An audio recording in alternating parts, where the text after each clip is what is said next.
Няма да ви казвам какви невероятни проекти са се опитвали да прокарат, в които много хора да си разделят много пари. Ще дам пример, сега актуален един, днеска ще да го гледа Народното събрание да ратифицира спогодба с Румъния за удълбаване на Дунава, за да може да се корабоплава целогодишно. Румънците го движат този проект. Тя е дълга история, да не я разказвам цялата, но само за да добиете представа, значи в терасите на Дунава, по целия Дунав, има на доста места кладенци за питейна вода. Има даже такава една много голяма водоснабдителна система, която е за Разград, примерно, и Добрич, мисля. Дунав, след Русе някъде, не знам къде. Сиреч, от терасите на Дунава се черпи много подземна вода.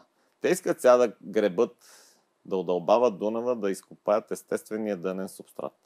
За румънците говорите. Не и нашите. Искат там едни европейски пари да се разделят, много пари. И нашите също искат. И сега, какво се случва? Ти като махнеш този дънен субстрат, това е естественият филтър, който препятства замърсяванията от реката да навлизат в подземните води, защото те са свързани водите в реката с подземните води. И тя по дъното си има филтър, който пречи като мине замърсяване, да не влиза надолу, ами да си отплува до към Черно море, там да се събира. Сега в момента, като изкопаеш този дънен субстрат, ти обричаш на замърсяване, защото Дунава при нас е клаката на цяла Европа, в крайна сметка. Обричаш при нас кладенците за питейна вода ги поставяш под риск, да не говорим за какви рискове има за свлачищата да се възбудят, защото на много места фарватера, който е за корабоплаване, ще се доближи до нашия бряг.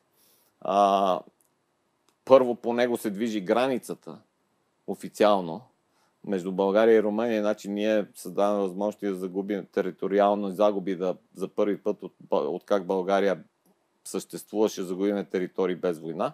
Но най-лошото е, че това се доближава, примерно, най-брутален случай на Оряхово, където сега фарватер е близо до румънския бряг, по не знам каква причина, кой малумник го проектирал да дойде при Оряхово директно, нали, ще копат в петата на свлачището, което едва не било спряно. Ама това е задействано ли? Смисъл този проект? Днеска щяха да одобряват. Добре, че се разпадна там сегашната коалиция. В смисъл, днеска поне нямат такова. Щяха да одобряват спогодбата, която дава зелена светлина в парламента. За по-нататъчното движение на този проект. Сега ние, разбира се...